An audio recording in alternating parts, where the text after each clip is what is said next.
Chapter 3 Chucky Egg. It was a hot, sticky evening in Hong Kong, and as the plane landed, the sun was just disappearing behind the skyscrapers that filled the city. On one side of the plane, the passengers walked down a flight of stairs. On the other, the baggage handlers unloaded the suitcases onto a trolley. No one noticed one of the cases rattle itself off the trolley and make its way to the side of the runway. "What now?" asked Bruce. "My brother is meeting us on the east side of the car park," said Chuck. "Let's go then," said Jet, slipping out from under the case. "Get back inside," ordered Chuck. "We must remain under cover. If any of us is seen, we could endanger the entire mission." "But it's so hot in here," Jet grumbled, sliding back underneath, "and it stinks of fried lizard tails, thanks to Bruce." "As my mum always says, there's no such thing as a bad food smell," said Bruce. "Having smelled your mum's cricket stew, I'd have to disagree," replied Donny. They made their way to the car park and peered through the eye holes. "Where is he then?" asked Jet. "Perhaps he has lost his way," said Chuck. "It's getting dark, and this is his first time out of the zoo. Jet and Bruce, you stay hidden here in case he turns up. Donny and I will take the suitcase and go and look for him. And remember, if our hunch is right, and the ringmaster has something to do with Ming's disappearance, he and his henchmen may well be expecting us, and they won't be throwing us a welcome party. So we just sit about it and do nothing?" grumbled Jet. "Jet, like a pop singer, considering a new career, you need to learn that sometimes it is better not to act," said Chuck. "No more impetuous behavior." Chuck and Donny headed off inside the case. "What does impetuous mean?" asked Bruce. "It means I'm ready to spring into action," said Jet, "which is what I'm going to do now. Come on, let's go and look for Tro so we can get on with our mission."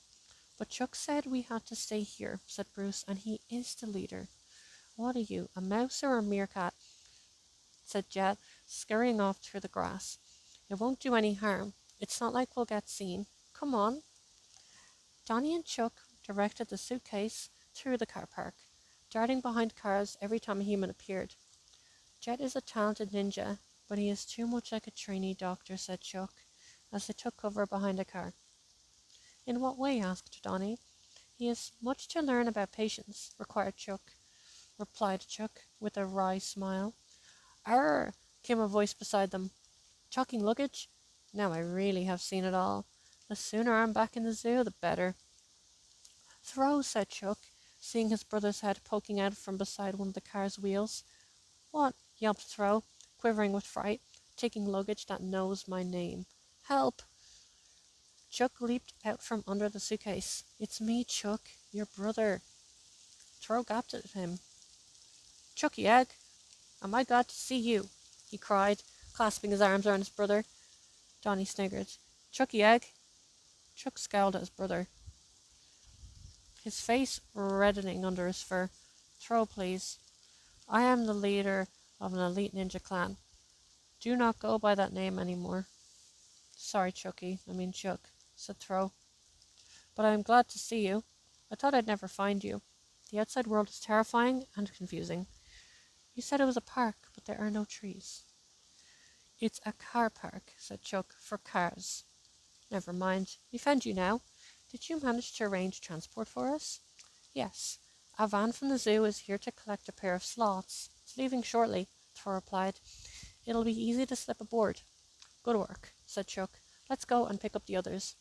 The journey back to the eastern corner of the car park took twice as long with Thor's help, as he kept trying to push the suitcase in the wrong direction.